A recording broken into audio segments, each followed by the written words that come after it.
Hello everyone, welcome live to 3YTV, tonight's broadcast of the Total Nonstop Racing League here at the Iowa Speedway for tonight's NEPA Cornhole 160 here on the channel. I know the description says 200 miles, but we're only going 160 here tonight. I'm Peter Short, and joining me in the booth, as always, Bob G. Quintona. Of course, Bob, you did have a little bit of time away from the broadcast, but you're back in the booth here tonight. Going to be a lot of fun here at Iowa Speedway. Absolutely. I'm really glad to be back here in Iowa, one of my favorite racetracks, not only to drive on here on the iRacing service, but also to watch races here. Multi-grooves, just some good, tight racing, and I'm looking forward to getting this thing started. Yeah, definitely should be a lot of fun here tonight. You got a look here of the 7/8 of a mile racetrack. That is Iowa Speedway, up, of course, close to the cornfields, and great to have NEPA Cornhole on board here tonight for the race sponsor. As you see, James Arella, the reigning series champion right there, working his way around the 7/8 of a mile racetrack. And Bob, these drivers are going to have to fight the bumps here tonight. Yeah, they really are. This track surface is incredibly bumpy, and the higher up you go, the more bumpy it is, especially there as we see James Lorello dive down here into turn number 3. Coming out of turn number 2, there is a set of bumps right up closer towards the wall in that bit of a third groove, if you will, that if you hit it in the wrong spot, it will really upset your car and send you straight up into the wall. So these drivers, not only are they going to have to worry about tire conservation, but also they're going to have to fight the track and try to keep the car going in the right direction over these bumps.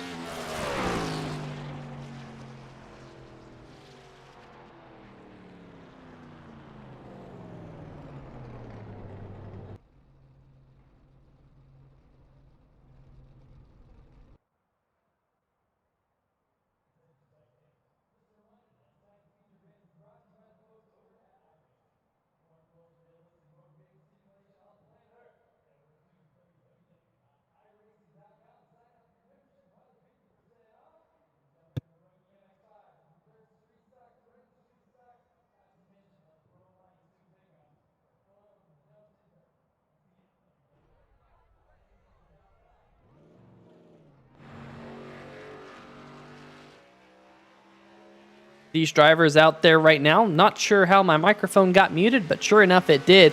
But we are here in the pole shootout here tonight at the Iowa Speedway, watching the number 1 machine of Jason Graphix working his way around the Iowa Speedway here. Going to be interesting to see these drivers qualify. Qualifying is important here. This racetrack is kind of a stepping stone between the short tracks, Bob, and the intermediate racetracks at 7/8 of a mile. As Jason Graphix, don't know what he's doing. That's a little bit of an interesting look here on 3YTV, but this is the fastest driver in town. Kevin McCann, fastest in practice, has backed up his lap time, currently on the pole position by just 1/100th of a second over Nick Chambrone, although John Cannizzaro jumping up towards the top of the charts. Brian McCann, lap number 2, going to be better for him by about 0.2 of a second. Big pickup on lap number 2 as James Lorello, the number 13, going to dethrone Kevin McCann from the top of the charts. Man, these lap times coming in quick and just really, really fast. There's Tim Johnston is going to go top of the charts now with a 24.134. So a lot of really quick laps going here. And Peter, like you had mentioned, this really is an interesting stepping stone between a short track and an intermediate track. It's a little bit longer than Richmond Raceway, and just under a mile long. You know, we're going to see a lot of speed out of these cars tonight, but also some close quarters racing, and that's going to lead to some bumping and banging, and always a chance for tempers to flare here as this race goes on. That is for sure. Of course, with the progressive banking that you have here at Iowa Speedway, we might just see a little bit of 3-wide action here on 3YTV. That's what you absolutely love to see. There is the number 97, Mike Floppy Taylor, currently being scored 17th here in the field. And Bob, with the starting lineups that we've had so far this season, the huge fields, qualifying is going to be extremely important. I'm surprised here that Mike is currently being scored 20th, and lap number 2 hit the wall, so his lap time on lap number 2 will be taken away. Mike is going to have to start from well deep in the field, but we only have about 2 minutes left for a couple of these other drivers to make their way onto the racetrack. Here comes Robert Kenny right here. Maybe we'll see a top 10 for Kenny here tonight in his number 34 Toyota as he works his way through turns number 3 and 4 to come to the stripe. I think this will be his first lap time to be scored here in the number 34, and he will jump up, like you see, to the 18th position in his machine. We'll see what he can do on lap number 2, but he needs to pick it up big, about half a second off the pole pace right now of Shane Terrian, who has gone to the top of the board. And Shane Terrian has been really fast here, Bob, over the last couple of weeks here in the series. Yeah, he really has. I mean, a pretty dominating performance in his first race of the year at Auto Club Speedway. Led a whole bunch of laps. Unfortunately, got mired back a little bit further as the race went on. And even a couple of weeks ago at Phoenix, he had a pretty good run going for himself as well. So Shane Terrian, top of the charts right now by 1/1000th of a second over Timothy Johnston, and he's putting in work again this week and really this season. Here is driver of the number 19 machine, Todd Kirkwood, here in Thornton Graphix pole shootout, working his way through turn number 3 and 4, trying to get that Ford Mustang all wound up. We'll see what kind of lap time he can put in here at the stripe this time. He's going to put in the 17th fastest lap time, just about 3/10 of a second, about 3.5 of a second behind your current pole sitter. We'll see if he can pick it up on lap number 2. It does seem like these drivers are able to pick it up on lap number 2. We saw that out of your top few drivers. Newcomer to the league, Daniel Buttafuoco, in the number 30, jumping up to 4th position on the board. So we'll be keeping our eyes on the league newcomer here tonight. Todd Kirkwood not picking it up a whole lot on lap number 2. Picks it up about 0.5 of a second, but that will slot him still in the 17th position. Just looking to see if anyone else is out there on the racetrack. It is the number 1 machine of Jason Gracias, but the checkered flag is out, and sure enough, it looks like Shane Terrian in the number 83 machine going to be top of the board here, Bob. Again, lightning quick in his number 83 GNS series car here tonight. His Toyota Supra just absolutely on point. He will be one that these drivers will be watching all night long. Absolutely, all night long, and his reign of fantastic qualifying efforts really does continue here, as he's going to be sitting here on that Thornton Graphix pole for tonight's race on a pretty good looking race car there as we take a look at the starting lineup. Yeah, Terrian on pole with Tim Johnston, the Dizzy Motorsports machine, to his outside. Just 1/1000th of a second, folks, separating your top 2 here tonight. James Arello and Daniel Buttafuoco on row number 2. Kevin McCann, Ben Izenga, row number 3.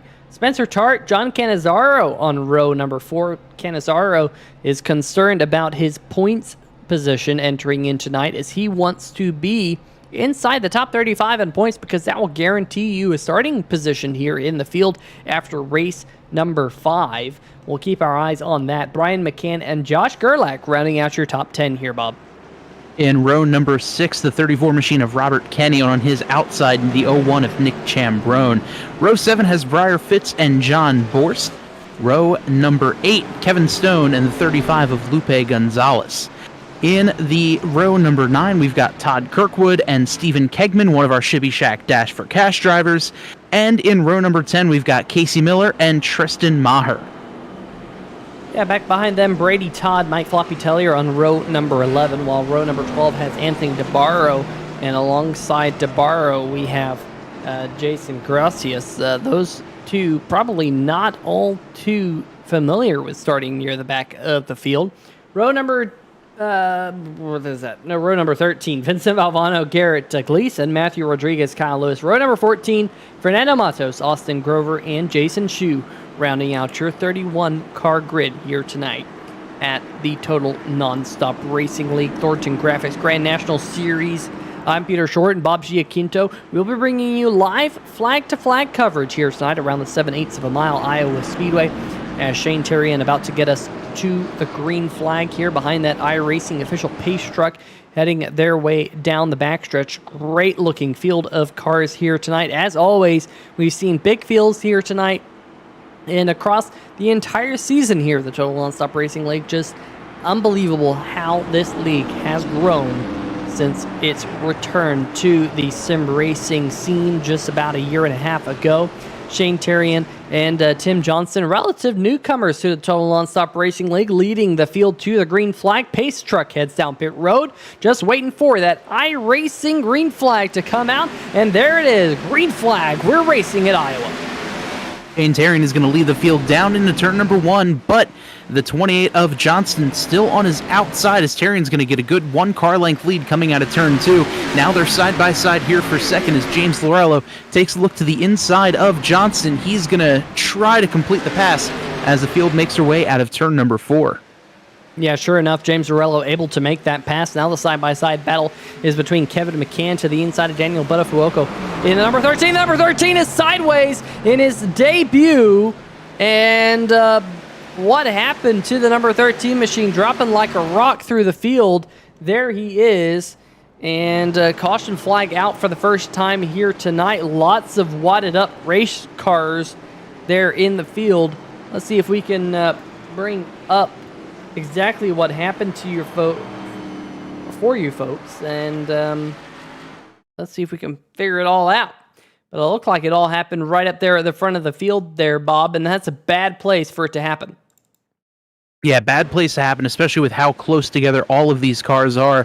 But as you see here, that 13 machine, the blue and white car in the middle of your screen, that's Buttafuoco, and it looks like, he might have had a little bit of help there from the 17 of Ben Izinga, and he had it saved up for the most part, but then looks like behind him a couple of other cars came together as he slides down the racetrack.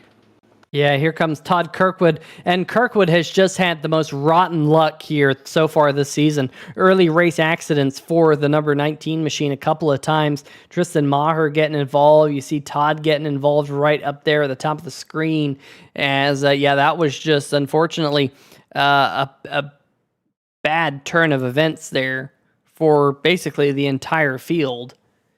They get back rolling, but we'll have to get another look at that one. Let's see if we can get a look out back here. Let's see Ben Izenga. Let's see that contact that went down between Ben Izenga and Daniel Buttafuoco. There you go. There's that contact that sent that machine into a frenzy. There's that heavy contact. And Tristan Maher getting it out. So Jason Gracias getting a big chunk of damage. You see Garrett Gleason up there, Matthew Rodriguez. Both of those cars, just come to a complete halt. Don't really blame him there, Bob. It just seems like the track was really blocked. Yeah, really just blocked, and when in doubt, just put the brakes on and hope no one behind you plows into the back of you and everyone's paying attention. And as much as we have the broadcaster's curse on that 7 of Garrett Gleason, what a great job just avoiding the wreck here as we ride on board with, I believe, is the 97 of Mike Floppy Tellier. As we see a couple cars come together. Oh, pardon me, that's actually the 15 of Brady Todd. Just really no place to go here. His hole just kind of closed up in front of him. Yeah, definitely not a good thing to happen here in the early running in the Total Nonstop Racing League NEPA Cornhole 160. Big shout out to NEPA Cornhole for sponsoring tonight's event here on 3 Wide TV as we close in on 1,000 subscribers.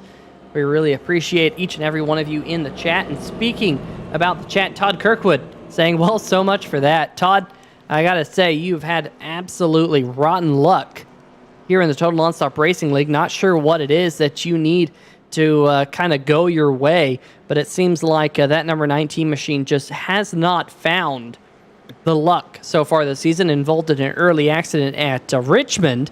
Of course, Iowa, very similar to Richmond, and unfortunately for Todd Kirkwood, a very similar result in his machine. Johnny Williams in the chat saying good luck all and hello to the booth. How's it going, Johnny? Of course, Johnny was a late removal from the entry list. He removed himself, unfortunately unable to make it here tonight. Garrett Gleason saying, let's have a good one tonight, everyone. Folks, if you're watching and you're out there on the racetrack right now, you're listening to my voice, have a good one. Make sure you enjoy it, and of course, everyone in the chat, make sure you enjoy it as well. out, of course, at the beginning of the night saying, "Hello, everyone," from inside the number 19 Desert Hobbies Ford. Unfortunately, it seems like that number 19 will go no further, but big shout out to the Desert Hobbies number 19 machine as the pace lights continue to stay on here. It looked like we were doubling up there, Bob, for the restart, but the in-race official says, you know what? We will take it just one more extra lap here so the field can get all formed up. Great looking field there, led by Shane Terrian. Yeah, really good looking field here. 31 cars registered for tonight's event, and just some great racing all around. I know obviously we only saw about 4 or 5 laps of racing so far, but you know, I'm really liking what I'm seeing out of that 083 of Shane Terrian. Good battling, good job getting a jump on the restart. Had a pretty decent lead there, but the 13 of James Lorello, you can't count him out. He was really trying to put the pressure on that 83 machine. That is for sure. And we know Lorello is a very fast driver. Of course, he is the reigning series champion here in the Thornton Graphix Grand National Series here in tonight's NEPA Cornhole 160. So we will continue to see him try and push his way to the front. Pace truck lights are off. Bob, we're going to go green. Here is the field as they wait for the green flag to come. There it is, and the Shane Terrian machine off in another great restart there. He's going to jump up ahead of the 13 of James Lorello, but here comes Tim Johnston down on the inside. Not really much of any preferred lines out there through the corners, but a good job there. They're going to stay side by side, which is going to let this 83 machine get out to about a 4 or 5 car length lead. Yeah, and Spencer Tart's in that picture as well. Kevin McCann, of course, in the number 42 machine in the fray as well. John Cannizzaro in the Ford Mustang. Yeah, that's right, the Ford Mustang. I'm sure he's trying to do that to mess with the broadcast booth. But there is Josh Gerlach in the number 71 machine running down there on the inside. Brian McCann to his outside. This is a great battle right now for the second position on Beck. The number 13 of Lorello has it. Johnston wants it. Then, of course, Kevin McCann, Spencer Tart side by side behind him. Then you see the bright yellow. That's Brian McCann with John Cannizzaro below him. Josh Gerlach back there. Nick Chambrone, Robert Kinney rounding out your top 10 as they continue to try and fight for position. Try to find a little bit of room here. And Bob, of course, this racetrack is progressively banked. And for those people at home who don't know the term progressively banked, the top side of the racetrack, right up there by the wall, is actually banked more than the bottom side of the racetrack. Right down there on that yellow line, you have the least amount of banking, but it's the shortest way around the racetrack, right down there on the yellow line. The middle groove is obviously not the shortest way around the racetrack, but has a little bit more banking. And then right up there above that last white dash line, there's a little bit more banking up there than even the middle groove. And what that allows is some side-by-side racing, which you see right here. We do see one machine on pit road, and it is the number 1 machine of Jason Gracias coming down to his pit crew in the Max Graphics Toyota Supra, but definitely not the night that Jason Gracias wanted to have here, involved in the first accident and already on pit road here. As you see, Lorello holding on now to second over Kevin McCann. Yeah, good job there by Lorello to finally break free of that little bit of gaggle, but as I'm saying this, here's the 42 of McCann, thinking about taking a peek to the inside, can't quite get the job done there, and now they're just on the run from a giant mass of humanity behind them as Spencer Tart's in there, the other McCann is in there. Just some great racing up here at the front of the pack. Absolutely good racing. Things just starting to get a little bit more single file here. Tim Johnston has slid back to the 7th position. Started on the outside pole here tonight. Just lost that 6th position to John Cannizzaro, who's gained 2 positions from the drop of the green flag. Anthony DeBarro, no big surprise here. Probably the biggest surprise was the fact that he did not turn a qualifying lap time, but he has gained 11 spots since the drop of the green flag. But DeBarro is going to be one of those drivers that pretty much the entire field is watching out for here tonight, Bob, because we have seen DeBarro be very, very quick on other racetracks, and with him starting so deep in the field, he's going to have to work his way through this pretty heavy traffic in front of him. Yeah, DeBarro really puts on a clinic when he tries to fight his way through traffic. Very calm, doesn't really use his stuff up too much, knows when to make the right moves, knows when to lay off, and he's a lot of fun to watch as he cuts his way up through the field. Unfortunately, we have had a couple of cars head to pit road and call it a night. Casey Miller, Todd Kirkwood, and Daniel Buttafuoco making his league debut here in the NEPA Cornhole 160. All three of those cars on the pit road. Of course, Buttafuoco with that fantastic qualifying lap time up inside the top 5. Put his number 30 in the outside of row number 2, believe it or not. And his night done on lap number 3. Todd Kirkwood and Casey Miller both joining him on the lap number 3 team. Jason Gracias has also pulled the number 1 Toyota Supra to pit road. So definitely not the night that those drivers wanted. But up at the front of the field, Shane Terrien up to about a 1.7 second lead right now, pulling away from James Zorello. We get a little bit of a look at it right there as we're thinking about maybe 3 wide back there with John Cannizzaro peeking to the inside here of Brian McCann. Yeah, and with this progressive banking, it really does offer the opportunity to go 3 wide, but the question still remains as to whether or not you should go 3 wide just because you can, because, you know, although this is a very wide racetrack, the racing line can get pretty tight, especially on older tires as this run goes on, but, you know, cooler heads look like they've prevailed and they're going to go single file. Yeah, just want to give a shout out here to everyone who likes the Total Nonstop Racing Facebook page. Jeffrey Stewart recently liked that page. Jeffrey, if you're in the chat here tonight on 3 Wide TV, give us a shout out. William Kerwin saying good evening, guys. How's it going, William? Todd Kirkwood saying good thing Kevin Stone is representing them as well with the Desert Hobbies Ford. Let's check out Kevin and how he's doing just outside the top 10 right now. There he is. Give a little bit of a look to the sponsors right there. Desert Hobbies on that number 14 Ford Mustang, working his way through turn number 1 and 2. And let's see if we can ride on board with him. Looking out back at the back, I should say, of the number 17 of Ben Izenga with Josh Gerlach to his outside. They're battling for the 10th position as they run. And so far, folks, I love to say it, it's a top 10-y for Robert Kenny for right now. He's inside the top 10 in the 9th position, working his way through turn number 1 and 2. You see the Astro Video Gaming Equipment number 34 machine working his way through, has the Irish flag as well as the American flag above the driver's compartment right there. Working his way now through turn number 1 and 2. They really do whip their way around the racetrack very, very quickly here at only 7/8 of a mile. And with that progressive banking, it's not a slow racetrack by any means, Bob.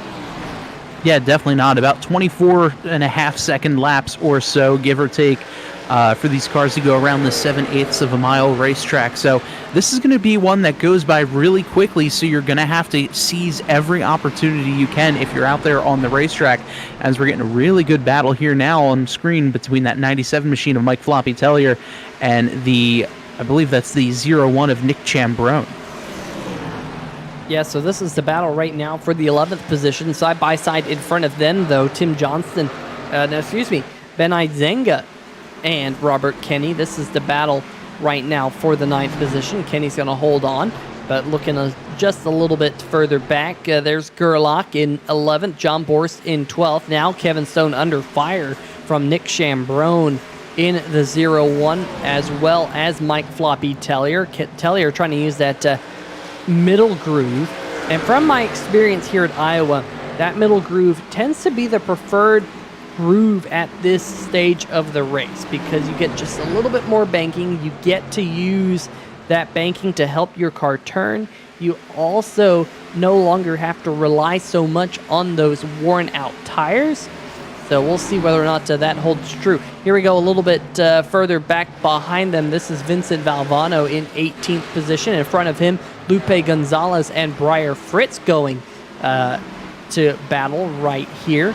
That is Gonzalez in 16th, Breyer Fritz there in 17th. Well, they keep trading those spots back. I think Gonzalez going to hold on to that spot. And how about the Brazilian driver? Fernando Matos here in the 19th position, calls Atlanta Motor Speedway home. He's running right there in the number 92. Welcome back to the Total Nonstop Racing League, Fernando. Great to have you here. Of course, a big fan of 3 Wide TV. We really do appreciate seeing Fernando in the chat here quite often. There's Austin Grover and Stephen Kegman, 20th and 21st. But just looking to see if there are any other battles for position. This is probably the best one up towards the front of the field, as Brian McCann trying to hold off of Anthony DeBarro And Bob, we talked about DeBarro and the DeBarro Sliders Toyota Camry a little while ago. He's knocking on the door of the top 5 right here.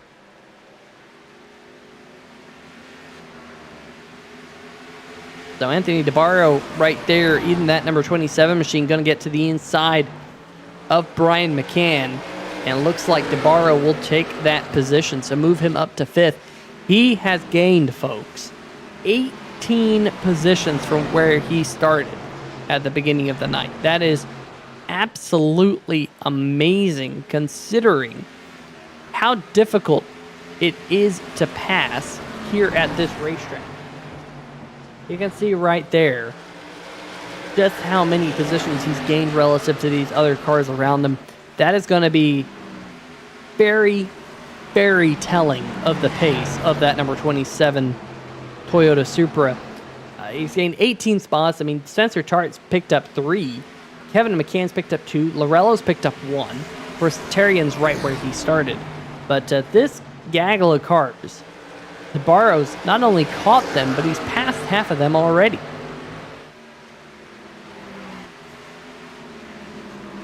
So these laps will continue to wind down, getting word that Bob Giaquinto has actually lost power, believe it or not. So hopefully he can get that power on quite soon, get back up here into the booth on 3 Wide TV. But the lap's continuing to click away here. We'll try and keep our eyes on some of these battles going on the racetrack. Let's check out the Steak and Shake Steak Burgers, number 57 of Matthew Rodriguez. Of course, always fast here on 3 Wide TV, battling with Kyle Lewis. This is the side-by-side battle for 22nd right now.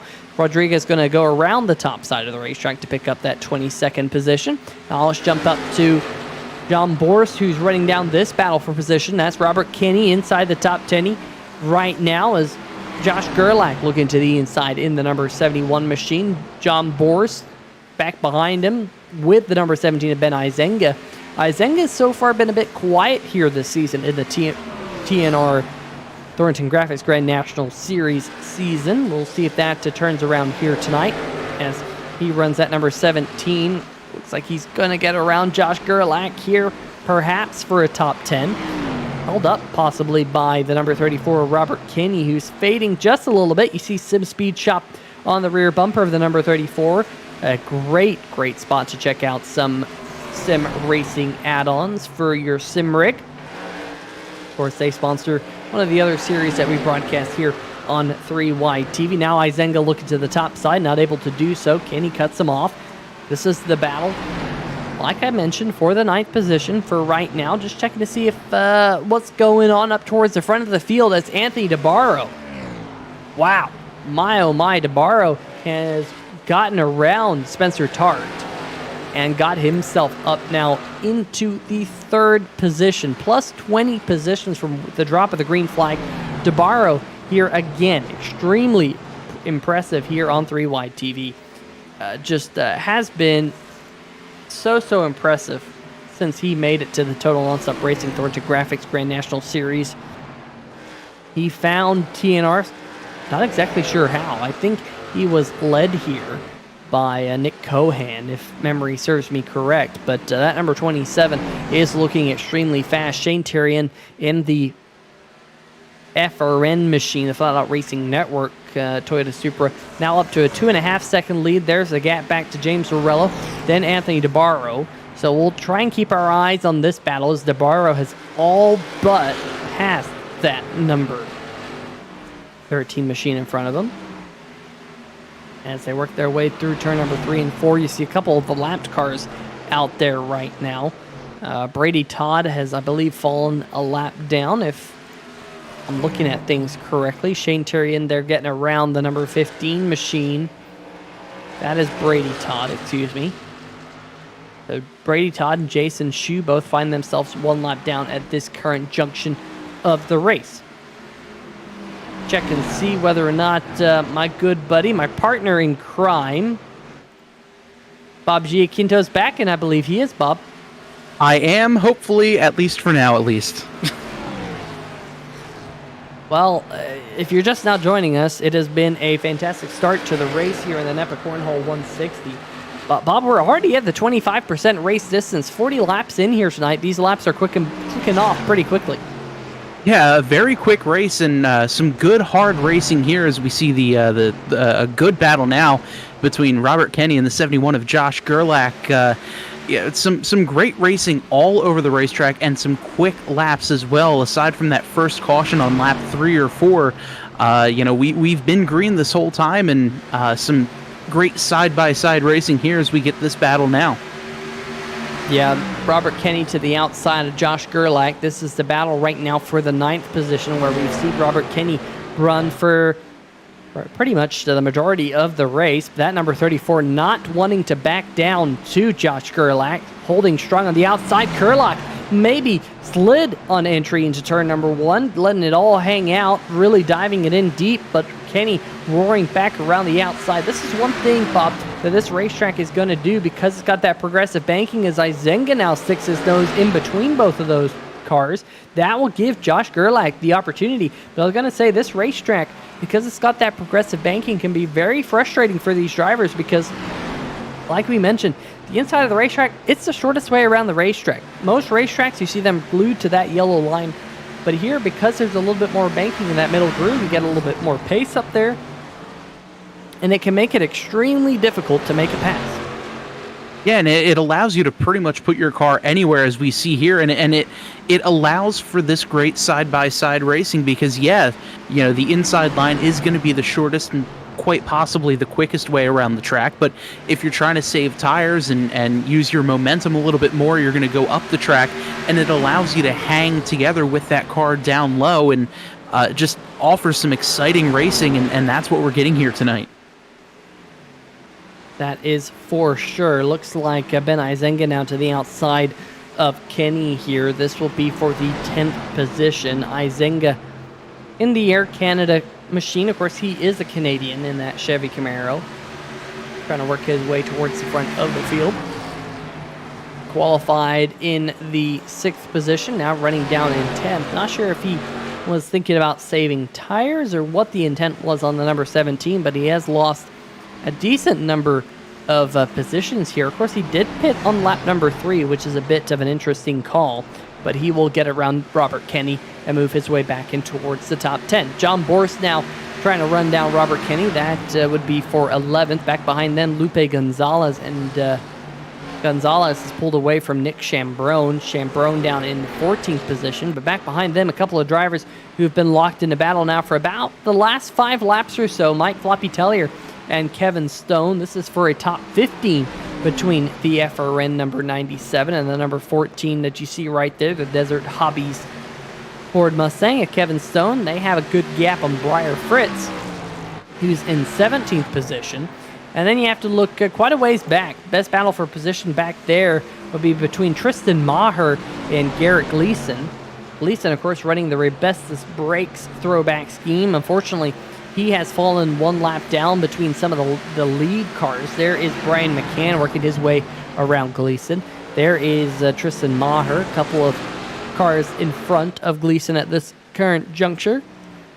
But I'm getting word that Tim Johnston has run down James Lorello. Lorello has lost a spot to Anthony DeBarro as well, so move DeBarro to 2nd. Tim Johnston now up into 3rd. So can DeBarro and Johnston run down your race leader, Shane Terrian? Terrian now up to about a 2.8 second lead at the front of the field. Yeah, Terrian really just checking out, and him, I'm sure, looking in his rearview mirror, seeing these guys battle it out like this, he's got to be so happy as they battle up, just waste some time, have him go ahead and get a little bit more of a lead. But as we see this, he's caught the 92 machine there, putting that car a lap down, and Terrian just pulling away right now at the moment. You see that lead is just about stayed steady over the last 5 laps at about 2.8 seconds between himself and DeBarro. But DeBarro may be just chipping away a little bit over the last couple of laps. So we'll keep our eyes on that. But as I say that, look at this. DeBarro no longer 2nd place. Tim Johnston in the USAA number 28 Toyota Supra now our new second place driver. Let's see if we can see here on the 3-wide TV broadcast exactly how that happened. And that's not the right one. Here we go. Johnson just looking to the inside of DeBarro, coming down the front stretch off into turn number 1. Just going to use that lower line here, Bob, get the power down and really motor around by the 27. Yeah, able to just drive right off the corner and get a good launch into turn number 3 and keep the 27 out of his preferred line, because the 27 has really been using that middle line through turns 3 and 4. And the 28 just kind of took that line away and said, you know what, it's my turn. I'm going to take P2 and head off towards P1. So you see Johnson has caught the number 92 of Fernando Matos. Race lead has come down quite a bit, down to just 2.3 seconds. So about a tenth and a half second faster is the number 28 machine than Shane Terrian. So that's something we'll keep our eyes on here over the next probably 5 to 10 laps. Josh Gerlach in the number 71 has run down John Cannizzaro. This is the battle for the 8th position out there on the racetrack. Meanwhile, Morello has been caught by Spencer Tart. This is the battle for 4th out there on the racetrack. So some great battles here at Iowa Speedway. Lupe Gonzalez has caught Robert Kenny as well. He dives to the inside here on the racetrack and trying to get the power down, unable to do so. That is the number 13 back behind him. That is actually Daniel Buttafuoco, who's back out there on the racetrack, Bob. Great to see that the number 13 of Buttafuoco was able to make it back to the racetrack. I thought his night was done, but the number 13 showing that he has some resilience here and is still running here at Iowa. Yeah, and I'm surprised after the amount of damage that he had. I believe he had even put in the driver chat that he had about 8 or 9 minutes of required repairs. So good to see him back out there on the racetrack, and he looks to be aware that if he's in the way, he'll just move over and should be a good race. Now, we are seeing some green flag pit stops. We just saw right there Kevin and Brian McCann on pit road coming down on lap number 55 here, folks. So pit window possibly open here to make it kind of a 2-stop event. But your race leader, Shane Terrian, out there continues to lap, with Tim Johnson running him down. Race lead now down to just 1 second between the number 83 and the number 28. Tim Johnson has really found a lot of pace. Then DeBarro right there, who is also running down Shane Terrian. But as I say that, here comes your race leader, the number 83, on pit road right now. Here comes James Arello, Spencer Tart. They both head down pit road. Great job by those 3 drivers to make it onto pit road. Then we got looks like Kevin Stone, the number 14, coming down. I'm sure he heard your race leader was coming down, so he says, you know what, I'm not going to wait out there any longer. Those are your 4 cars on pit road, but that temporarily hands the race lead to the USAA 28 of Tim Johnston. Yeah, Johnson able to pull his way up through the field. Obviously, this is only a temporary lead there, but a good move so far by Johnston. But he's got, I believe that's the 27 of Anthony DeBarro and the 78 of Spencer Tart putting on a bit of a chase for him. So we'll see exactly when our race leader elects to come down pit road in Tim Johnston. Not this time by. He continues to pace around there. DeBarro back behind him in the DeBarro Sliders. Toyota Supra in second. Josh Gerlach is in third. John Cannizzaro, John Boris running at your top 5 as they run. We'll see exactly how this all shuffles out. But your fall off, if you're wondering back home what the fall off is like, it's not a whole lot, Bob.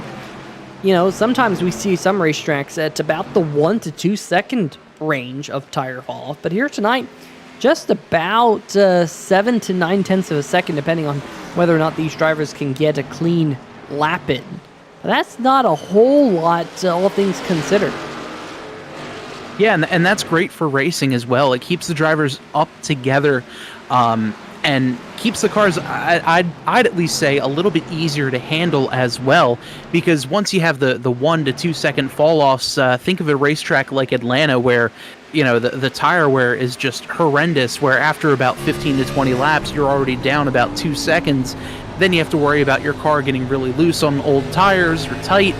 And just with this, you can still drive the car as the run goes on. So, it's great to see the fall off not being too bad.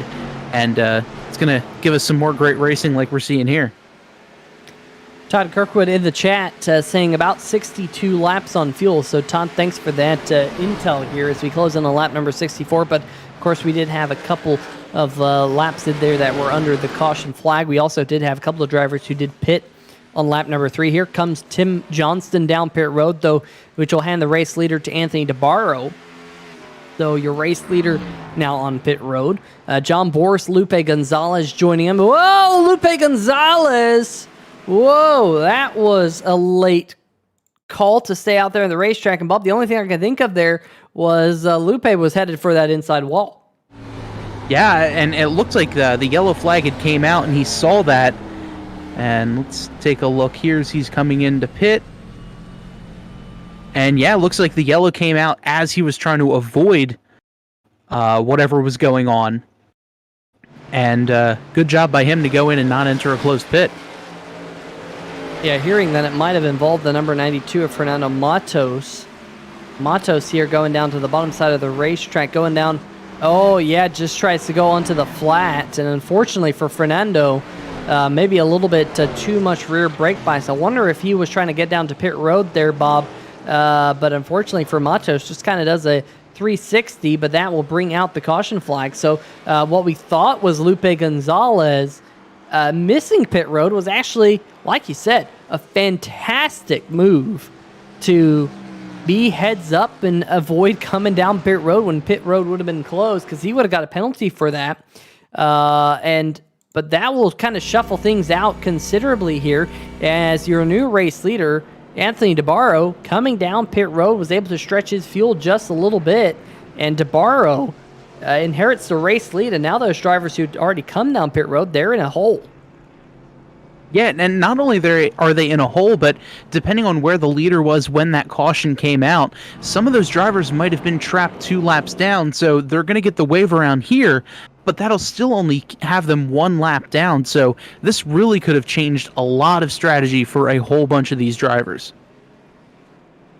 Yeah, so we are hearing that Tim Johnston in the number 28 was able to get the race lead because of when he pitted on lap number 64. So he must have just been on the lead lap in the USAA Toyota Camry, but that really shuffles things out. Let's go check out the chat. Seems like it's been all quiet here over the last couple of laps as we close in on the halfway mark in the NEPA Cornhole 160. Big shout out to NEPA Cornhole for sponsoring tonight's event. Great to see Cornhole represented here in, of course, the state that is known for corn.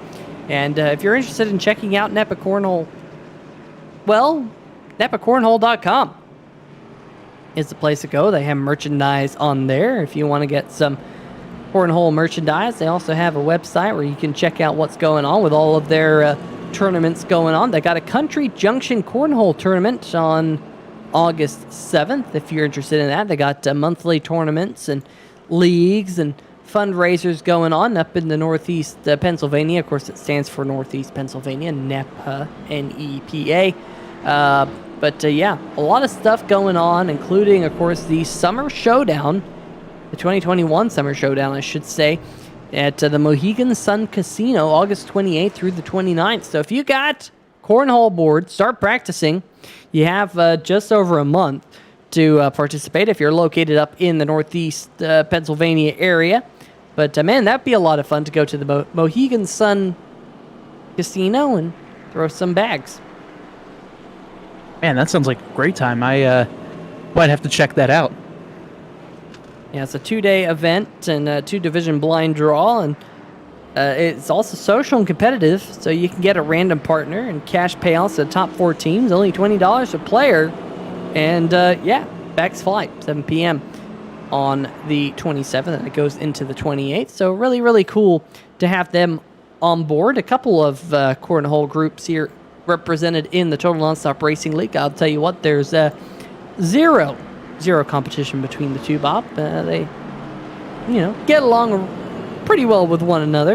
And I say zero competition, that's a complete lie. There's definite competition between the different cornhole groups here in the Total Nonstop Racing League. But we are under caution, and Tim Johnston leading the race. But Bob, so far, just 2 caution flags here tonight in just about the first half of the race.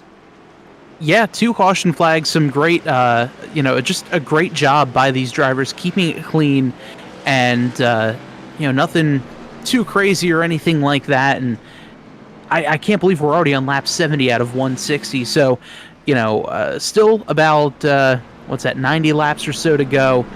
But it's a great race so far. Yeah, 69 laps have been completed here tonight at the Iowa Speedway. Just 91 more laps to go. Pace truck lights do stay on here. I think they had briefly turned off, and that's why you see a couple of these drivers kind of doubling up for the restart, but they will have to get things all sorted out, as we saw a plethora of drivers take the wave around to get themselves back on the lead lap. A lot of those cars, of course, pitted under green flag conditions, and we'll have to take that wave around. Of course, we're also seeing a couple of new faces up near the front of the field with the fact that we had that caution flag come out at a pretty inopportune time for a lot of the people, as Tim Johnston in the number 28 machine, your race leader, Josh Gerlach in second, Anthony DeBarro, Robert Kenny third and fourth. We know they are going to be very fast here on fresh tires. And Matthew Rodriguez there in the number 57 machine, he's running in the 5th position, plus 22 positions from the drop of the green flag. So far, he is the biggest mover of the race. Briar Fritz on the outside of him in 6th. Stephen Kegman a little bit further back inside of row number 4 for this restart in 7th. Then to his outside, of course, I believe that'll be Kyle Lewis, Vincent Valvano, Mike Floppy Tellier rounding out your top 10. And then everyone back behind them, all single file for this upcoming restart, as they were trapped 1 lap down when the yellow flag flew. So hopefully we can get things back going here very, very quickly, get some more green flag laps in. Pace truck down pit road. Tim Johnston going to lead us back to green here, Bob. And the green flag is out. A good jump there by Tim Johnson, and I think the 71 of Josh Gerlach might have spun his tires there. He did not get a great jump all on that restart. Allows Anthony DeBarro to get out ahead of him. But as I say that now, looks like the 71 is going to try to take a look to the inside, but can't quite get it done as the field heads off through turns 3 and 4. Yeah, great looking field here tonight at the Iowa Speedway. As you see, your leaders blast on past the turn 4 camera. Really gives a sense of the speed of this particular racetrack. You see all of the flames coming out, the exhausts of all of those machines. Great look here around the racetrack as they let off the throttle. A little bit of extra fuel coming out the exhaust pipe as a flame causes that little puff of flame that you see there on all these cars going off into turn number 1. I gotta say, it is a really awesome look here. Of course, iRacing has always been working on the graphics, and some of the pictures that you see nowadays from iRacing look almost photorealistic. Yeah, that's for sure. There are so many times where I have to kind of pinch myself and say, okay, this is still a sim, this isn't real life, but I mean, just looking at these cars go around the track, I love seeing the flash bulbs go off in the stands there. Those wall cameras are just, they're some of my favorite shots that we get here on 3Wide TV, just to show the speed of the cars and just how fast everyone is going by. It's just a beautiful sight. On board right now with the second place driver, Anthony DeBarro. And remember, Bob, just how many cars DeBarro passed just a little while ago. I mean, he went all the way from about 22nd, 23rd on the grid, all the way up to 3rd before that green flag sequence happened. So I think DeBarro is going to be one to watch out for. And just like that, as I say that something happened to Tim Johnston, because DeBarro just blew right around him for the race lead. Let's see if we can see what happened. Going off into turn number 1, DeBarro dives it in deep here. Gets to the right rear quarter panel of Johnston. Not sure if Johnston just kind of laid over for DeBarro, but it seemed like for some reason the number 28 didn't hit his marks into turn number 1 and 2, and DeBarro took advantage. New race leader, 27. Yeah, great move there by DeBarro. Kind of almost looked like he faked going low and then decided to take that middle line, and after that, all is good. as we see a couple of other cars down there on pit road. Oh, unfortunately, it's the 7 of Garrett Gleason, one of our Shibby Shack Dash for Cash contenders. Looking like it was an unscheduled pit stop in that number 7 NEPA Cornhole Chevrolet. Yeah, and Garrett Gleason, for some reason, has figured out how to have secret messages here on 3 Wide TV. No one else has figured it out. But tonight's secret message, we will expose it. It's right there behind where it says Total Nonstop Racing Series Driver. It says, after missing tonight's race, both Doze and Freeman are dead to him. Doze, Freeman, if you're watching here tonight, you're both dead to Garrett Gleason. Meanwhile, up at the front of the field, it is Anthony DeBarro leading the way. And now that we are in right about the halfway mark, we want to give a big shout-out here on 3 Wide TV to Tony Lucarelli and his wife Melanie on the birth of their daughter Eleanor. So congratulations, awesome. Tony. Hopefully everything is going well with both you, mother, and Eleanor here. Another person in the 3 Wide TV family and the Total Nonstop Racing family as well. As you got some side-by-side action a little bit further back in the pack. Ooh, a little bit of contact there between Mike Floppy Tellier and Briar Fritz. And, I like to call those types of contact hit checks. And we know, of course, Mike Floppy Tellier is a big hockey fan of the Nashville Predators. And, probably got a little bit of Nashville Predators hit check there in that action. Yeah, it looked a little bit like Shea Weber there coming in for that hip check coming out of turn 4. No worse for wear, lost a couple of spots there, but he's going to be battling with a couple of other drivers there as we take a look here at the 57 of Matthew Rodriguez. But up here towards the front, some great battling between the McCann brothers and just everyone else. Yeah, this is definitely a big gaggle of cars, kind of led by Nick Chambrone in the 01 machine. Now, for all you Nick Chambrone fans, he is currently being scored one lap down in the 01 machine, trying to get his lap back. He is currently in the position for the Lucky Dog Award, but he's going to need another yellow flag to fall here and fall relatively quickly for him to have any opportunity to make his way up towards the front of the field. As you see the number 42 there, of course, one of the early race performers. That is, of course, Kevin McCann running in the 8th spot right in front of Vincent Valvano. Valvano, one of the big gainers in that pit sequence in his Cars for Cause Ford Mustang. Make sure you check them out, carsforcause.org. Of course, always on the side of Vincent Valvano's machine. There you see carsforcause.org just blasting by the start-finish line, looking to the inside of Nick Chambrone. There's contact. Man, second time here over the last 5 to 10 laps that we've seen a little bit of a hip check action here at Iowa. Yeah, just some really tight racing here. And now, as the laps are starting to wind down a little bit, it's a little bit more impatience between drivers here. The 01 of Nick Chambrone trying to be the first car on the lead lap. He's got John Borst and Brady Todd also one lap down, so he's just trying to stay ahead of everyone as best he can, and just a little bit of a coming together between those two drivers. Yeah, we continue to watch this battle as there's not a whole lot of great battling up towards the top 10, but as I say that, Briar Fritz being caught here by Josh Gerlach. Gerlach currently riding in the 5th position behind Briar Fritz. Robert Kenny there in 3rd. You can see both Tim Johnson and Anthony DeBarro. Check it out just a little bit. DeBarro up to about a 0.7 of a second lead right now over his Dizzy Motorsports teammate Tim Johnson. So the 27 over the number 28 for right now. Kenny in 3rd, Fritz and Gerlach 4th and 5th. And I'm sure DeBarro and Johnson just extremely happy that the caution sequence played out the way it did. Meanwhile, Mike Floppy Tellier and Shane Terrian trading positions. Move Terrian back up into the top 6.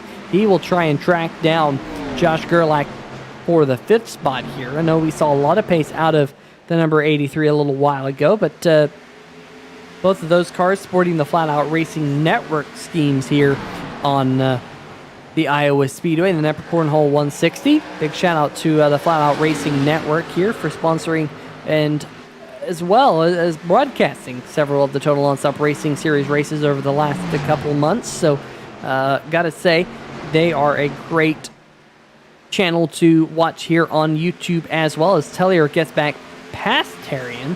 So, Bob, they're just trading positions here, putting on a show for us here on 3 Wide TV. Yeah, a couple of FRN guys on 3 Wide TV putting on a great battle. As we check out here, this battle for, I believe, the 3rd or 4th position now. Briar Fritz taking a peek to the inside of the 71 machine of Josh Gerlach. Robert Kenny just happy to watch this one in his rearview mirror. A pretty decent battle there. Yeah, definitely a good battle here. Seems like it has calmed down, at least for the moment. Looking a little bit further back, a look at this group of cars. Vincent Valvano, James Orello, Spencer Tart in the mix, Ben Izenga, Lupe Gonzalez, John Canizaro. Man, you could throw a blanket, and there's the 3 Wide on 3 Wide TV that we love to see. Lorello going to be back inside the top 10. Here comes Spencer Tart trying to get past Vincent Valvano. Looks like Spencer might just have that position off into turn number 3. Look at Ben Izenga sticking his nose in. Not the first time. Oh, contact! And Vincent Valvano going around in the number 38 machine. That will bring out the caution flag here on 3 Wide TV. Looked like there was just a touch of contact, and unfortunately Valvano went around. Here we go, getting this one on the 3 Wide TV replay. Going off into the corner, we'll slow it down, put it into 3 Wide TV slow motion cam, and Izenga was there in the middle. Does he come up just a little bit? Oh man, that is just... Oh, there he gets him right there. I was like, well, there's no contact, but finally there's some contact. And the Cars for Cause Ford Mustang going around here, Bob, bringing out the 3rd caution flag of the night. Just a tough break. It looked like the 35 of Lupe Gonzalez might have gotten a little bit out of shape, which shoved the 17 up just half a groove there. And just a bit of a coming together between the 38 of Valvano and the 17 of Izinga. So it's going to be interesting there as we take another quick look at the replay. Yeah, there's the 35 sliding up just a hair, which causes 17 to go up. The 38 had no idea, and looks like it might have been one of those racing deals. Is right there's the contact, and unfortunately, I believe that's the 57 of Matthew Rodriguez who just kind of clips the left front of Valvano's car. Yeah, hopefully Rodriguez didn't have a whole lot of damage on that number 57. You see him on pit road right now going past Stephen Kegman. In fact, basically the entire field, well, not the entire field. Your top 3 elected to stay out. DeBarro, Gerlach, and Fritz staying out there on the racetrack here, maybe trying to save a set of tires for later in the show. Tim Johnston, Mike Floppy Tellier, and John Canizaro all came down to get some extra fuel in their cars. And then a couple of the cars a little bit further back taking tires. So kind of a mixed bag of things here under this caution flag.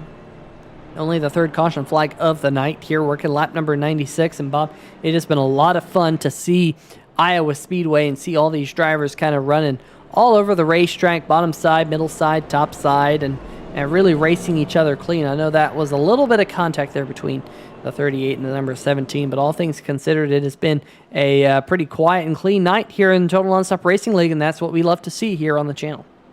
Absolutely. Quiet and clean is always the way to go here when it comes to especially short track racing like we have here at Iowa tonight. But just, I mean, like you had mentioned, Peter, some fantastic racing, good side-by-side action where nothing's super dirty, nothing is, just bad racing incidents or anything like that. So it's great to see these guys out there, and 31 cars out there on the racetrack is nothing to scoff at. Especially as we had said at the onset of the broadcast tonight, where this league had started about a year and a half ago to where we are now. Just the exponential growth has been phenomenal. Starting out with 10, 12 cars for a race, now up to getting field caps of 40, 43 guys, 31 cars tonight. It's just amazing. And these drivers out there on the track are really, really talented, and everyone has a chance to win each and every Monday night, which is one thing I love about this Total Nonstop Racing League. Yeah, absolutely. Want to check out the chat here for just a little bit. Bo Batten has checked in, rooting on the number 14 machine of Kevin Stone. Let's check in on Kevin Stone. We highlighted him just a little bit earlier in the show. Currently riding in the 16th position right there in the Desert Hobbies number 14 machine. Good looking ride.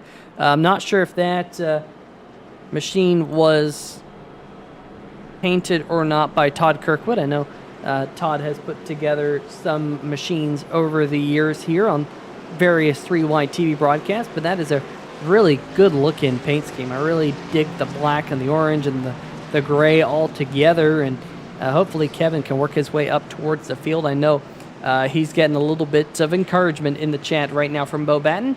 John Canizaro saying texting and driving. John, stop it. Can't do that. Can't do it. Kyle Gevishausen, K Pity in the chat as well, saying, Ope, I'm a little late to the stream. Let's go, boys. Kyle, how's it going? I can tell you what, I could do with some Blue Bunny right now, buddy. So send some to the 3YT booth, okay? That makes sense? You got that? Bo Batten saying Todd is the man. Great to have you in the chat here tonight, Bo. We really do appreciate it as we close in on 1,000 subscribers here on 3Y TV. We're also closing in on 60 laps to go. Pace truck down pit road. Only the fourth time tonight we have seen the green flag, and Anthony DeBarro leads us off in turn number 1. Josh Gerlach, Breyer Fritz, but now the big question is going to be the fresher tires that we see on a couple of these cars a little bit further back. Can they charge their way to the front? Kevin McCann, the number 42, hitting the outside wall coming out of turn number 2. That will definitely hurt the right side of his Chevy Camaro. But the number 58 of John Canizaro trying to dig on the inside of the racetrack in his Ford Mustang, unable to find the grip as he now comes under fire from the 03 of Brian McCann. And here comes Spencer Tart, the number 78, as they start to battle up here inside the top 5.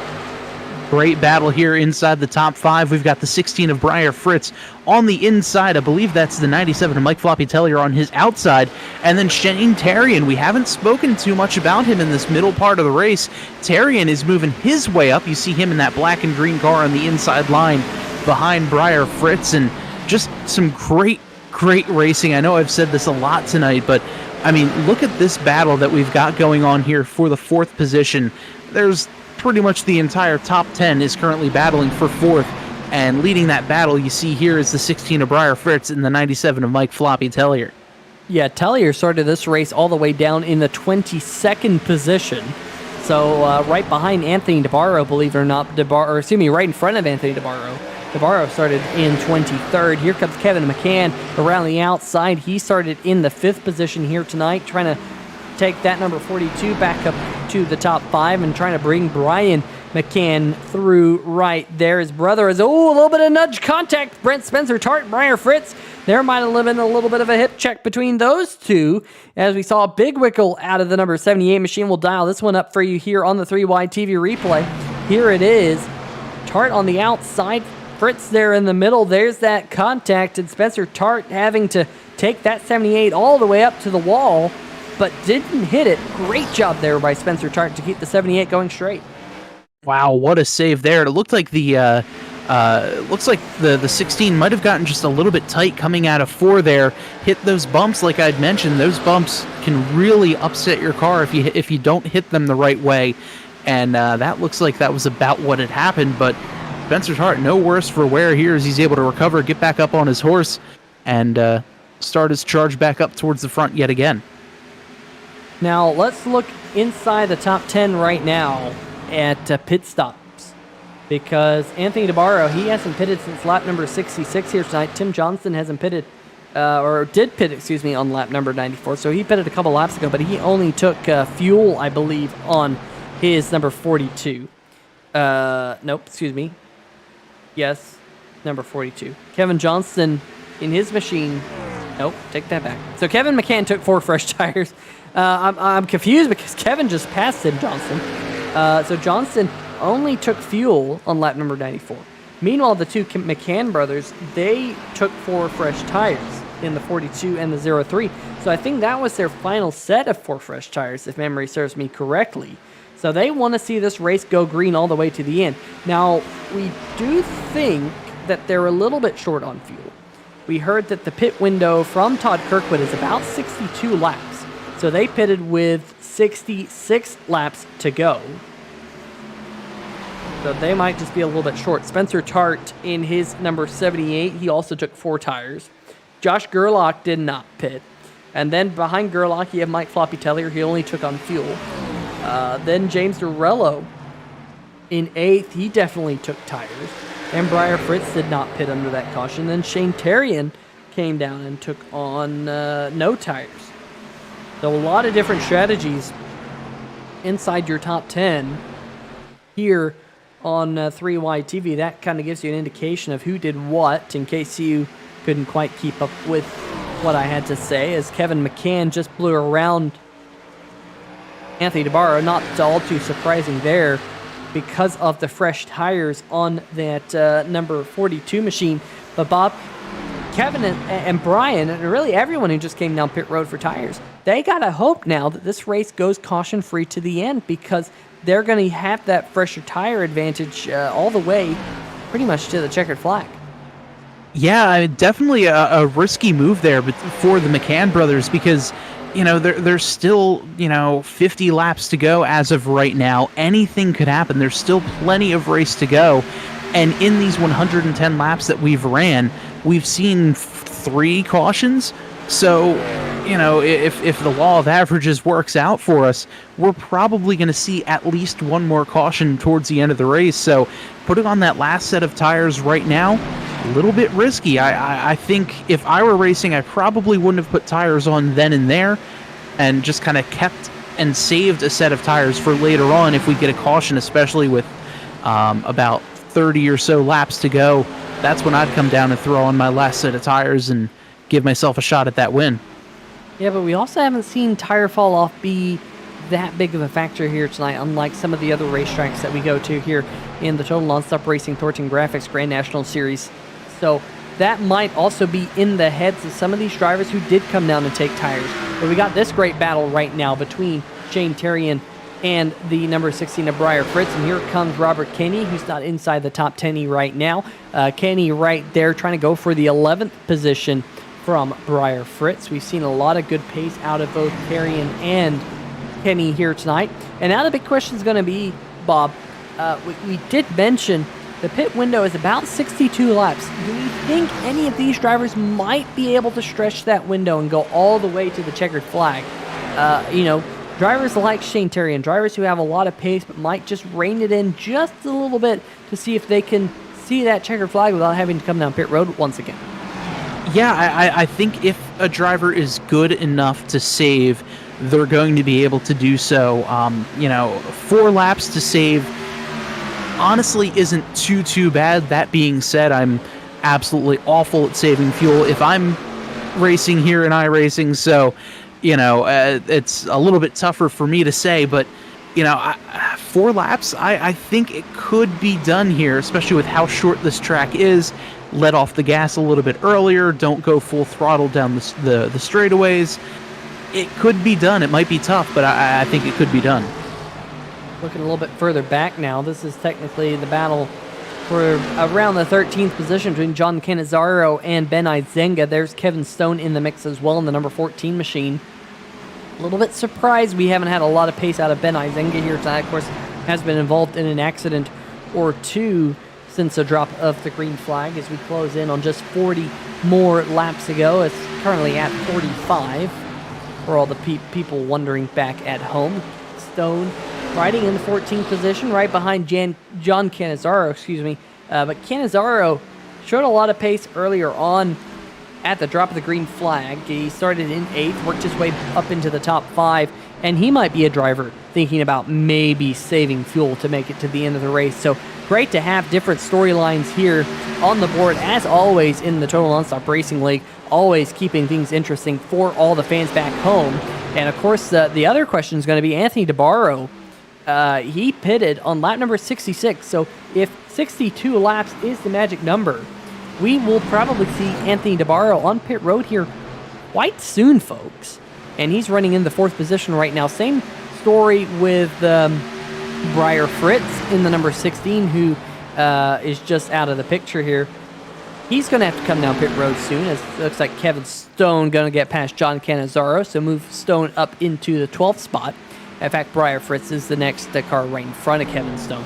But yeah, lots of interesting things going out there on the racetrack here in the NEPA Cornhole 160. Again, big shout out to NEPA Cornhole for sponsoring tonight's event. Northeast Pennsylvania Cornhole Group. If you are up in that part of the United States, make sure you check them out if you want to participate. As John Cannizzaro, Ben Izenga, this continues to be the best battle out there on the racetrack, as Kevin McCann has about a 0.4 of a second lead over Brian McCann, and then about another 1.5 seconds back to Spencer Tart. Anthony DeBarro another 1/4 of a second behind Spencer.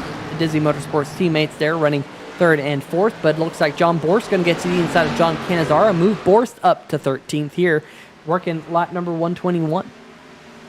And I feel like every time we have one of these big battles, Ben Izinga is somehow, somewhere involved. I feel like he's been in a giant pack of cars pretty much this entire night, which I'm sure is just incredibly frustrating for him, just because we know how fast he can be, and just being stuck in a pack like this just has to be so frustrating for that number 17 driver.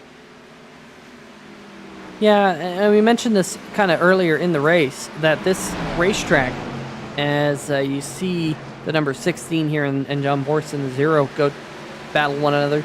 We mentioned it earlier, this racetrack can be a difficult track to pass at because it's got that progressive banking, which gives the middle groove just a little bit more grip than the bottom side of the racetrack, which is the shortest way around this 7/8 of a mile track. So it can be very frustrating. You can run down a car, but then when you get to the inside, you get to the flat portion of the racetrack, you lose a little bit of grip down there relative to the middle, and it just can be very difficult to set up a pass and actually get around them. But of course, as I say that, here comes Lupe Gonzalez to the inside of Ben Izenga, so move Lupe up to 14th. And I'm just wondering if Izenga here is one of those drivers thinking about saving fuel and making it to the end of the race. Definitely not up to the normal speed that we see in the number 17 Canadian driver right there. Speaking of Canadian drivers, Mike Floppy Tellier just came down pit road. No, not sure what happened to Tellier. Getting word that Tellier's night is done. Pulled off the racetrack about 5 laps ago, and Tellier is nowhere to be seen. Not sure if he had connection issues, Bob, or something like that, but do you have anything to report on the other Canadian driver, Mike Floppy Tellier?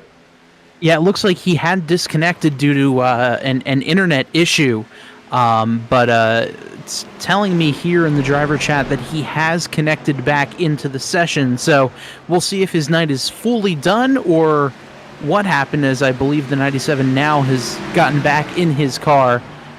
So we'll see how many laps down this bit of a connection issue has been going here. It looks like he is finally back out there on pit road and leaving pit road, getting ready to rejoin the race now.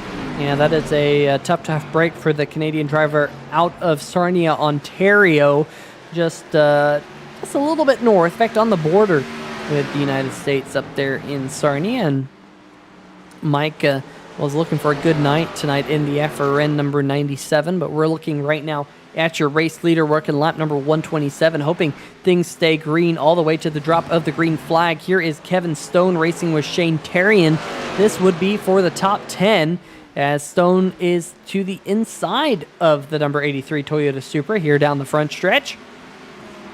Best battle for position out there. Looks like Stone going to be able to whip on by that number 83 as they head off into turn number 1 and 2.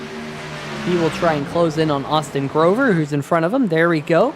Running the AMD Ryzen Chevy Camaro. I use a Ryzen myself, a 5900X, and gotta say, I have been thoroughly impressed with going red. I was a blue person, an Intel person for quite some time, and you're getting these live looks here on 3OI TV from an AMD Ryzen 9, and it is a absolute awesome processor, folks. It looks like Kevin Stone is all but run down that number 83 machine. So we might see Kevin Stone here move up into the top 9 with this pass for position here in just a little bit. And Robert Kenny is not too far in front. Of course, Robert Kenny is inside the top 10, at least for now. We coined this term last night here on the channel. Meanwhile, Anthony DeBarro, I think that question's been answered. We expected him to get to around lap number 128 plus a couple of extra laps because of the caution flag that we had. And so here he is on lap number 131, Bob. Coming down in the DeBarro Sliders Toyota Supra. This could just absolutely be disastrous for the driver who got to the race lead at one point and is now sitting with his pit crew. Yeah, just a tough break there for DeBarro. I'm sure he's going to be sitting here and saying, all right, no cautions for the rest of the night. Let's just keep this thing green, be able to kind of claw and shoo his way back up onto the lead lap and hopefully salvage a pretty decent finish here. As looks like he's the only one who's had to come down pit road thus far. The only thing I can think, Bob, is the fact that DeBarro has the opportunity now to go out there. He doesn't have to worry about fuel. Some of these other drivers, we think they might be 2 to 3 laps short if they're not paying attention to their fuel gauge at this current junction of the race. Now, some drivers we think can go out there and maybe make it to the end of the race on fuel. We're just not exactly 100% sure. And that's one of the fun things about sim racing is you're never 100% sure when you're up here in the free wide team booth. It keeps you, as well as all the viewers back home, on edge all the way to the drop of the green flag. Bo Batten in the chat saying, picking them off one at a time. Let's go, number 14, rooting on Kevin Stone. In fact, Kevin, with the fact that DeBarro came down pit road, he's now up to the 8th position. In fact, there's Anthony DeBarro right back behind him, currently one full lap behind Kevin Stone. But I'm sure we will see Anthony DeBarro on those fresher tires just whip around the high side. There goes DeBarro, as you see Stone trying to close in on Robert Kenny, who's just in front of him. It's quite a ways up to Josh Gerlach. Josh Gerlach about 5 seconds in front of Robert Kenny as they run right now. But in front of Gerlach is Lorello. Of course, Lorello started this race on the inside of row number 2 in 3rd position. Then in front of him is Tim Johnson, who started this race on the outside pole. And then in front of him, Spencer Tart, Brian McCann, and Kevin McCann. These laps quickly winding down here, just waiting to see 25 more laps to go. And I really like, Bob, the position Tim Johnson's in. Why do I like Tim Johnson's position? Because if a caution flag was to come out, Tim Johnson, we know 100% he has a fresh set of tires on pit road. We know that he's got that left in the bag. And he's currently running in 4th, so he hasn't lost a lot of time on these leaders. And we know that if a caution flag was to come out, that a lot of these leaders would have to come down pit road to make it to the end of the race. I like Johnson. Remember, he came down pit road under that last caution flag, came down, topped off with fuel, so we know he's close. We don't know if he can exactly make it, as we saw Breyer Fritz on pit road there. There he is in his machine, fast 4 on the number 16 Chevy Camaro, working his way onto the racetrack. So things are interesting here at the racetrack. John Cannizzaro, Josh Gerlach also coming down pit road here under green flag conditions, and will fall 1 lap down to the number 42. There goes Mike Floppy Tellier, and Bob, many laps down, unfortunately, for the 97 of Tellier. Yeah, just a really tough break there for the 97 machine of Tellier. Just had some internet issues, had to drop out of the race for a little bit of time. He was able to get back connected in, but unfortunately the race kept going on. You can't just pause the race when you have connection issues like that. So Tellier is now currently, I believe, 4 or 5 laps down, 9 laps down, actually, excuse me. So, a long way to go for Tellier, as he's currently being scored in the 26th position. So, laps continuing to wind down now. Just 20 more laps here in the NEPA Cornhole 160 here on 3 Wide TV. We continue to look at your race leader. Not all too many battles for position out there right now. Spencer Tart is kind of closing in on Brian McCann for that position right there. Let's see if we can bring up lap time history right there. You can see Tart has been green relative to McCann 4 of the last 5 laps. We'll see what it's like this time. Whether or not, no, McCann pulling away that time. So Brian McCann opening the gap to the 3rd place of Spencer Tart. Let's check out the gap between the McCann brothers. So Brian just closing in on Kevin a little bit over the last 3 laps. But prior to that, Kevin was a little bit faster. So maybe Brian's found just a little bit of pace. Not sure if he's running a little bit different line. Maybe he's played around with a brake bias in the 03 machine. But Brian McCann here again, over a 10th faster than his brother. So Kevin's going to be watching out that rear view mirror here, Bob, for Brian over the closing 18 laps. Just a bitter brother battle here as the 2 McCann brothers are going at it, and just a good battle here as we see Kevin and Brian coming across that start-finish line there. But so far, just about a 2-car length or so lead, but as we see there, Brian still picking up the pace just a little bit. Sure, everyone at home is wondering whether or not Kevin's saving fuel, whether any of these leaders are saving fuel.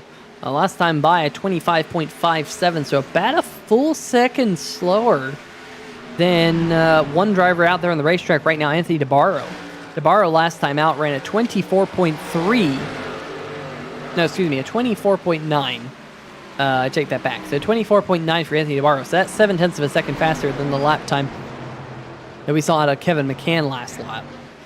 So that number 42 of Kevin McCann, he's probably thinking at this point in the race, man, 15 laps to go. Do I have enough fuel? Do I need to come down pit road? If I do come down pit road, it's going to be just for just a tiny splash of fuel to make it to the end of the race. But how many other drivers can make it to the end of the race? I mean, drivers a little bit further back, like Shane Terrian, like Kevin Stone there in the number 14 machine, John Borst in the 0 machine. He's in 7th. Robert Kenny is in 6th.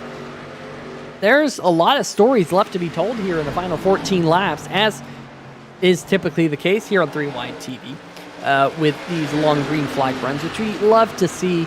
We hate to see cautions always. Usually that means some car gets wadded up, some car gets junked up, but it also breaks the flow of the race. Of course, no stage breaks here in Total Nonstop Racing League. That was new to this season. Last season we had 1 stage break, but this season none of that.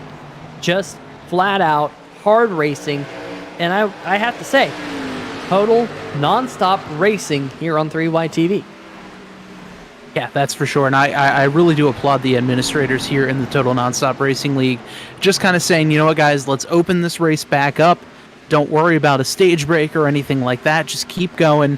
And, I mean, look at the fantastic product that's being put out there on the race right now.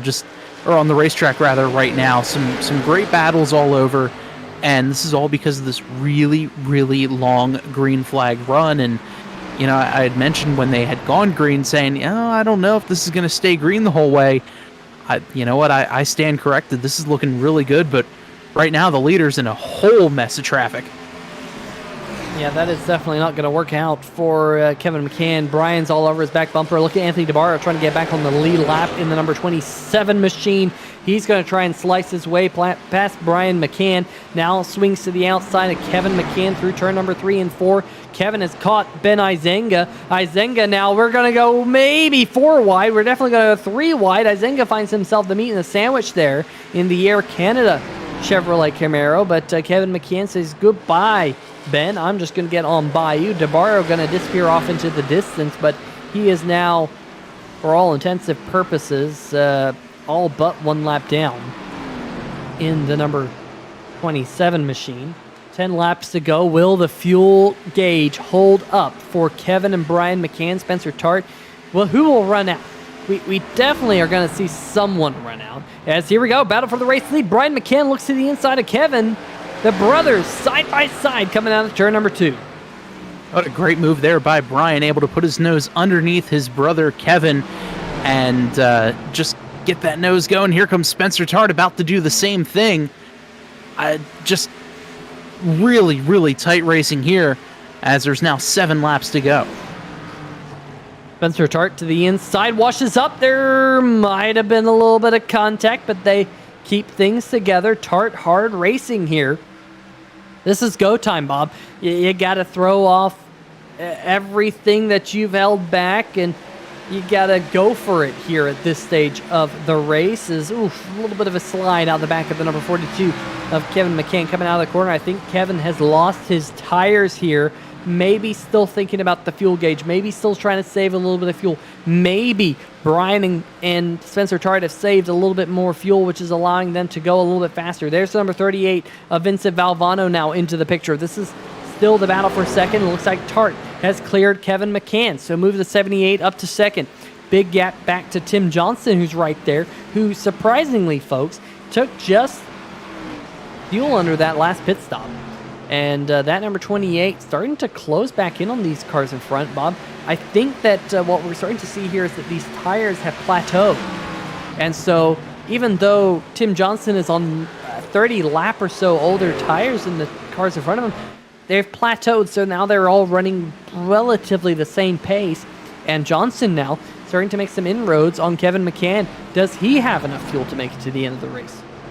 Yeah, that's going to be really interesting because they came down pit road with just over 66 laps or so to go in this race, and we had mentioned that the fuel window is roughly 62 laps or so. So we could start seeing some of these drivers start running out of fuel right around now. And if a car runs out of fuel, we're likely not going to see a caution. A little bit of contact there between the 92 of Fernando Matos, the outside wall, and possibly some contact with the leader, Brian McCann. So Brian McCann, you see a little bit of front end damage, and Spencer Tart saw that. He now has an opportunity to pounce on the 03 machine. Has he saved enough fuel? Just 3 more laps to go. Spencer Tart looking to the inside. Meanwhile, back behind them, they have a battle for position brewing between Kevin McCann and Tim Johnson. It looks like almost picture-in-picture between the 03 and the 78, as well as the 42 and 28. They're in pretty much the same spot. James Arello in 5th is 4 seconds back behind Tim Johnson, but looking like a good race for him. Look at Shane Terrian. You know he's saving fuel in the number 83 machine. 2 more laps to go. Here comes Spencer Tart looking to the inside, but the 83 of Terrian going to drop to the low side of the racetrack. Brian McCann trying to use him possibly as a little bit of a pick. Now they dive to the inside of Terrian. Terrian going to wash up the racetrack, let the leaders on through. It'll be white flag this time. White flag is in the air. Brian McCann rather, looking to get his first win here in the Total Nonstop Racing League. But look at this. Spencer Tart dives down below him. Spencer Tart with a late dive. Here comes Brian McCann back. The over-under move. They're going to be bumping doors down the backstretch into turn number 3 and 4 for the final time here in the NEPA Cornhole 160. Who's it going to be? It's going to be a drag race all the way back to the line. Tart gets a good run out of turn number 4, and he's going to take the win at Iowa Speedway in the NEPA Cornhole 160. My, oh my, Brian McCann just couldn't quite hold on. Tart goes to victory lane in a masterclass of saving fuel. Wow, what a finish. What a drag race in that last lap. A phenomenal battle. The 03 of Brian McCann led at the white flag. Spencer Tart came back and led the last one, and that's the one that matters. And man, what a great finish between these two drivers here on 3 Wide TV. Spencer Tart is going to walk away with the win, but that was a hard fought battle. Getting word that Kevin McCann, the number 42 machine, did indeed run out of fuel at the end of the race. Going to be scored with a 9th place finish. Losing out to Anthony DeBarro, Kevin Stone, Robert Kenny, John Borst there late in the race. Same thing with James Lorello. But Spencer Tart, folks, looks like the number 78 is just about out of fuel. That machine is sputtering.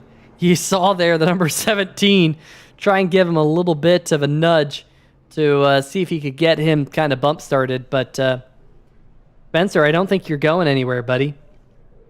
That's one way to get the job done here on 3 Wide TV. Let's see if, typically we're kind of at this stage and we're figuring out who finished up inside the top 3. We're getting people lined up, but the leader, or the winner, I should say, is doing burnouts, Bob.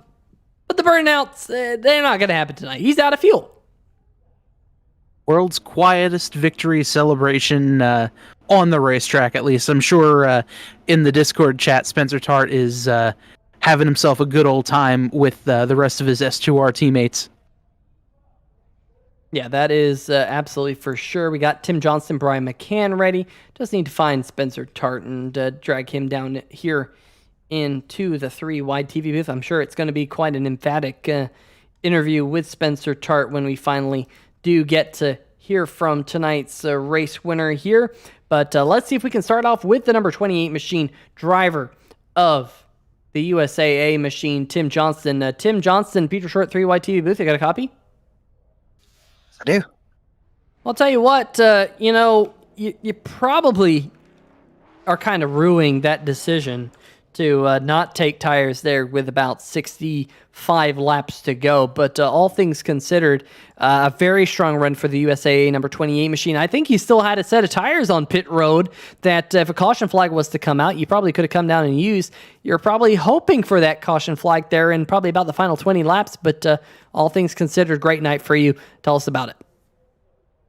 Yeah, the start of the race strategy, I was just, really trying to save my stuff. I knew we were going to have to probably run, at least where I was going to try to run the first stint out as far as I could on fuel. And then that almost didn't work out, almost got caught by the yellow, got out just in front of the pace truck. And then, yep, you're exactly right. That second one there, caution came out about lap with about 70 to go. I'm like, I don't know, or 65 or so. It's going to be close on fuel. I think we'll get another caution, and we didn't. I'm just happy the tires held up for that last run. Yeah, it seemed like once those tires started to plateau, things started to shift in your favor. Tell us about what was going through your mind there, and did you think you had anything for those cars in front of you because you knew everyone was saving fuel? Yeah, I was real close on fuel, and I was kind of watching the lap times, noticing that I started to gain with about 15 or 20 or so laps to go on the leader. Caught third there and got around him, and then I knew I couldn't catch the front two, but it was going to be an interesting last half a lap. I wasn't sure if they were going to run out. I think fourth ended up running out, so I think I had third pretty well sewed up, but I wasn't sure about first and second there the last about half a lap or so. Yeah, definitely made for an interesting finish. That is for sure here on 3 wide TV here in the Total Nonstop Racing Link. But it's been a really good start to the season for you and all the Dizzy Motorsports machine. But, we got some great races lined up for you. Of course, the next one will be twisting left and right for my home track, Circuit of the Americas in Austin, Texas. 40 laps. It's going to be a little bit of an endurance race. Are you a road course ringer or not? Not really a road course ringer. I feel like I do decent. My main goal usually is just to keep all 4 tires on the pavement, and I can usually crawl out with a top 5 or top 10. So that'll probably be the goal for the next week. Well, I'll tell you what, Circuit of the Americas is not an easy road course. Going to be, I think, a lot of drivers putting in a lot of practice time for that one over the next week or so. But definitely best of luck at COTA next week. Before we let you go, any shout-outs? Hey, I just want to thank USAA, Amsoil, been on my car forever, Hot Wheels, McGuire's, Advocare, Hawkinsville, Pedals. All my Dizzy Motorsports teammates are the best team, in my opinion, on iRacing, and you guys at 3 Wide TV for putting on a great show every week. Oh, and the guys at TNR as well. Absolutely. Well, Tim, really do appreciate you jumping up here in the booth with us here tonight. Congratulations on your 3rd place finish, and we'll see you next week. See you next week, guys. All right. Well, that's going to do it with our 3rd place finisher. Let's see if we can bring our runner-up led to the white flag. I believe that Bob Giaquinto has caught up with him. That is driver of the 03 machine, Brian McCann. Bob. I do. Brian McCann, Bob Giaquinto up here in 3 Wide TV booth. You got a copy? Hey, doing good. How are you? Doing okay, Brian. Well, just a quite a hard-fought battle there, especially in those closing laps. First, you were able to chase down your brother there, coming with about 10 or so laps to go, and thought you kind of had it in the bag, and just a really, really good battle. Take me through that battle between you and the 78 machine. Yeah, it was a really good race. My brother Kevin, he couldn't make it on fuel, so he had to check up and let off and let me by. But I had enough fuel to make it at the end. And 78 was there behind me all night, and we caught lap traffic at the worst time for me, best time for him. And he had a fast car there at the end, so that's how he got around me. And I know you and your brother both came down pit road with about 67 or so laps to go. Like you'd mentioned, he had ran out of fuel. How were you able to balance both saving fuel but also trying to run down, the leader and run up front in that last half of the race? I'm not really sure. I'm going to assume the draft helped that much. Kevin had clean air all night, and I was pretty much behind him the whole time, and there was about a 2-lap difference between us there, and even though we pitted on the same lap. Well, that was one of those events, I'm sure, where you guys you took the last set of tires and said, you know what, we're going to have to try to go green this whole way. Was that your strategy, just kind of pit then and hope for a caution-free race for the rest of the way? Yeah, that was our only hope.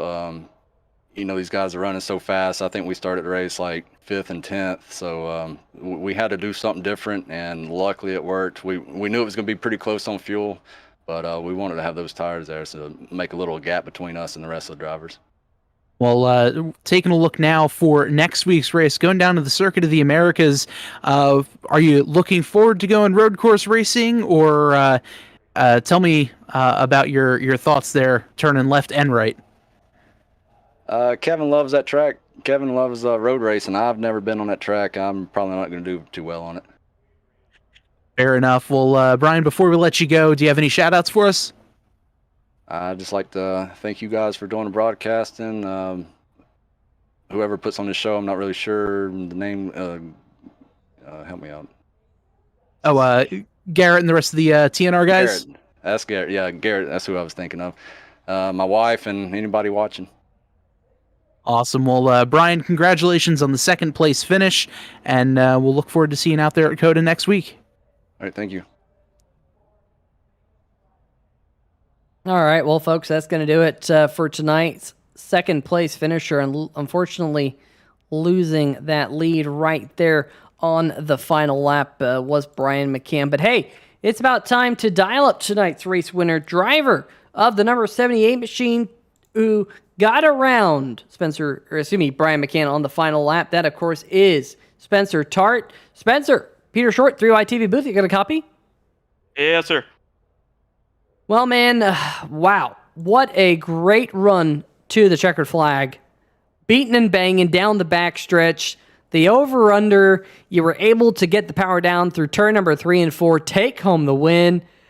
But, man, you must have been close on fuel. Not even enough to do, but maybe one burnout on the front stretch. What a race. Yeah, we started paying attention there to the fuel as soon as we came out of the pits. Man, it's going to be really close. So I saved a little bit, but tried to stay in touch with them. And if I wouldn't have saved just those, 3 or 4 or 5 laps that I was actually trying to save, I definitely wouldn't have made it. I literally ran out coming across the line. So it was really close.